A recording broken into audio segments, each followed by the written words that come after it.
नमस्कार। स्वागत है आपका इंडिया गेट टीवी पर। मैं हूं अजय सेतिया। मित्रों, भारत अपनी स्वतंत्रता के 75वें साल का जश्न मना रहा है और जिस 135 वर्षीय कांग्रेस पार्टी ने आजादी की लड़ाई में अहम भूमिका निभाई थी, वह 3 साल से नेतृत्वहीन पड़ी हुई है। लोकसभा चुनावों में खुद की हार और पार्टी की लगातार दूसरी बार हार के बाद 3 साल पहले राहुल गांधी ने इस्तीफा दिया था। लगातार 2 बार से लोकसभा में कांग्रेस को विपक्ष के नेता का दर्जा भी हासिल नहीं हुआ और 3 साल से इसके बावजूद कांग्रेस अपना अध्यक्ष नहीं चुन पाई। सोनिया गांधी ने राहुल गांधी को अध्यक्ष बनाया था। राहुल गांधी ने इस्तीफा दिया तो सोनिया गांधी कार्यकारी अध्यक्ष बन गई। कांग्रेस में अध्यक्ष पद का कार्यकाल 3 साल का होता है और 3 साल से कांग्रेस में अध्यक्ष नहीं है।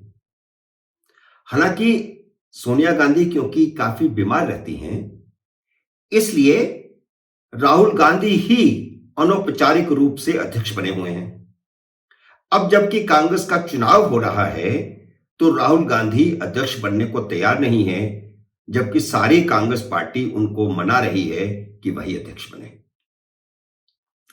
लेकिन सवाल यह है कि इन पिछले 3 सालों में क्या हुआ, कांग्रेस कितनी टूटी और चुनावों में कांग्रेस उभरी या गिरी। इन बीते 3 सालों में जिन 14 विधानसभाओं के चुनाव हुए, उन सभी चुनावों के सभी निर्णय राहुल गांधी ही ले रहे थे।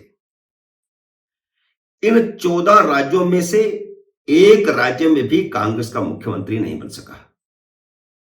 2 राज्यों महाराष्ट्र और झारखंड में उसके कुछ मंत्री बन सके थे, अब सिर्फ झारखंड बचा है।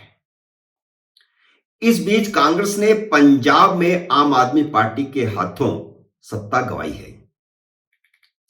दूसरी तरफ इन 3.5 सालों में भारतीय जनता पार्टी का ग्राफ देखें तो उसने उत्तर प्रदेश, उत्तराखंड, असम और मणिपुर में स्पष्ट बहुमत से दोबारा सरकारें बनाई हैं।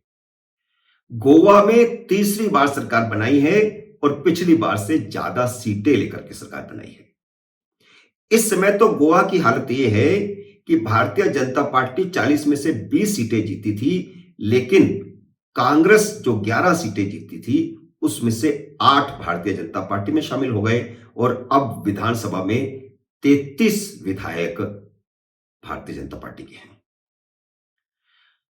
हरियाणा में भी बाहरी समर्थन से दोबारा सरकार बन गई। भाजपा की विधानसभा में सीटें घटी, लेकिन बाहर से समर्थन लेकर के सरकार बन गई। पुदुचेरी में पहली बार भारतीय जनता पार्टी की सरकार बनी। महाराष्ट्र में सियासी उठापटक के बाद भारतीय जनता पार्टी गठबंधन की और बिहार में सियासी उठापटक के बाद क्षेत्रीय दलों की सरकार बनी है। यह उलट पुलट हुआ है। महाराष्ट्र में जीता तो शिवसेना भाजपा गठबंधन था, लेकिन सरकार बनी शिवसेना, कांग्रेस और एनसीपी की।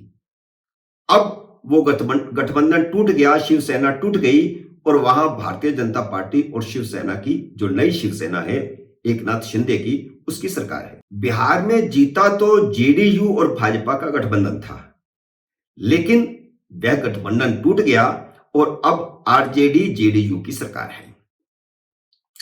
एक तरह से देखा जाए तो इन सभी 8 राज्यों पर भाजपा का कब्जा बना रहा है।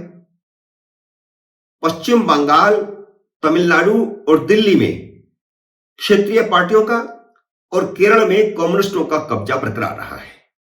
यह हम पिछले 3 साल का हिसाब किताब कर रहे हैं। लोकसभा चुनावों के बाद जो चुनाव हुए उनका हिसाब किताब कर रहे हैं। लोकसभा चुनावों से पहले इस साल हिमाचल और गुजरात के चुनाव हैं और अगले साल छत्तीसगढ़, राजस्थान, मध्य प्रदेश, कर्नाटक, मेघालय, मिजोरम, नागालैंड, त्रिपुरा और तेलंगाना के चुनाव हैं।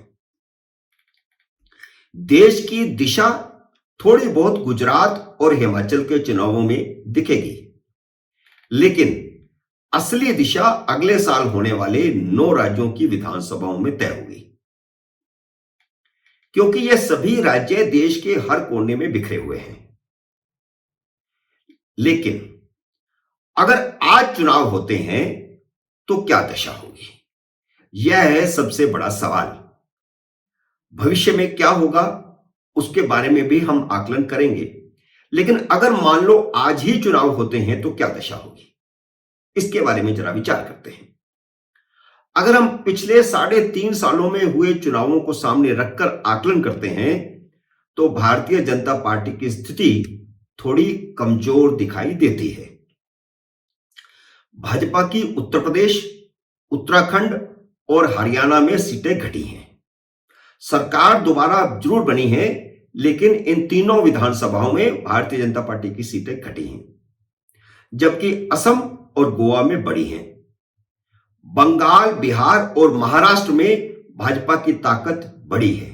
बिहार में गठबंधन टूटने का क्या असर होगा, उस पर अभी कुछ भी भविष्यवाणी करना ठीक नहीं है, लेकिन यह तय है कि भारतीय जनता पार्टी पिछली बार मिली 17 सीटों को बरकरार रखने में कोई मुश्किल पेश उसको नहीं आएगी। इसी तरह बंगाल में तृणमूल कांग्रेस की वापसी के बाद भाजपा को 18 सीटें बरकरार रखना थोड़ा मुश्किल हो सकता है, लेकिन ममता सरकार की छवि इतनी खराब हो चुकी है और आने वाले दिनों में और खराब होगी, क्योंकि हर सप्ताह एक मंत्री घोटाले में फंस रहा है और सीबीआई के छापे पड़ रहे हैं।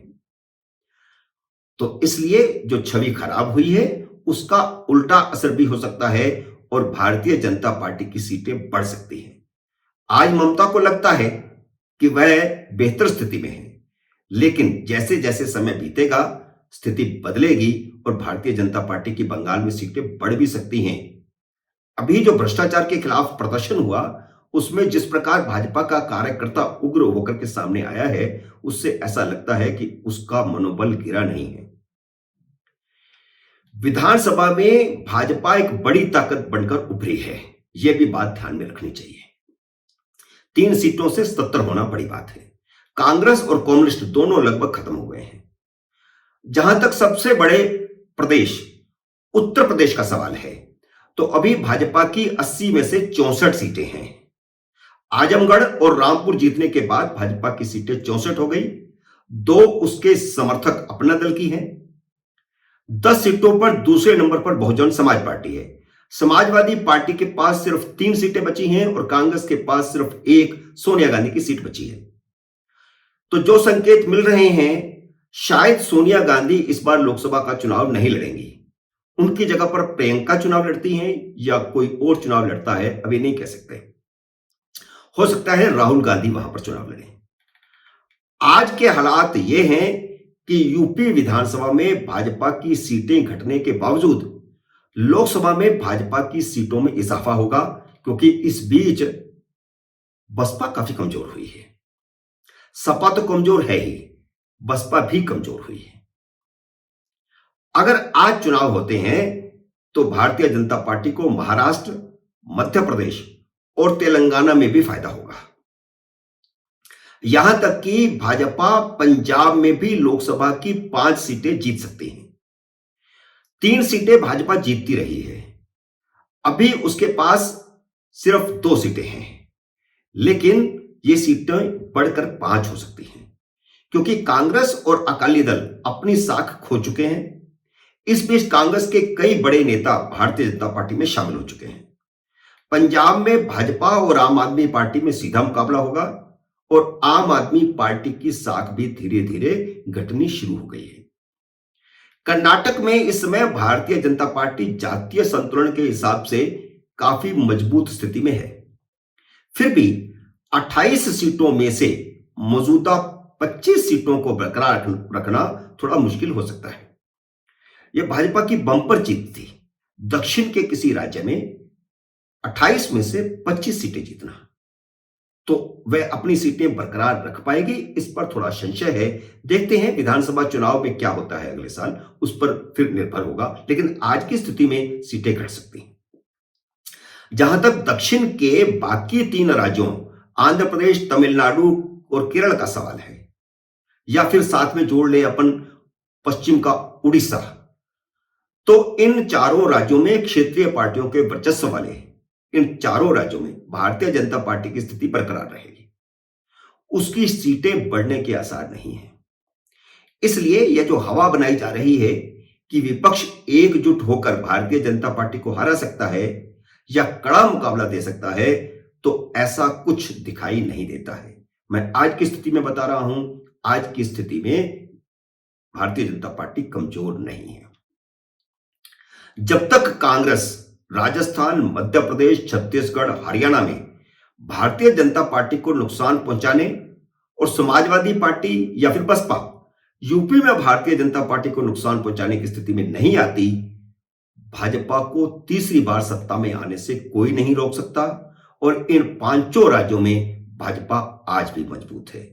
मित्रों, उम्मीद है मेरा यह विश्लेषण आपको पसंद आया होगा। इसे लाइक करिए, शेयर कीजिए, और अगर आपने मेरे YouTube चैनल को सब्सक्राइब नहीं किया तो कृपया सब्सक्राइब कीजिए और घंटी का बटन भी दबाइए, ताकि जैसे ही मेरा नया वीडियो आए आपको सूचना आए। मेरे नए वीडियो का करिए इंतजार। तब तक नमस्कार।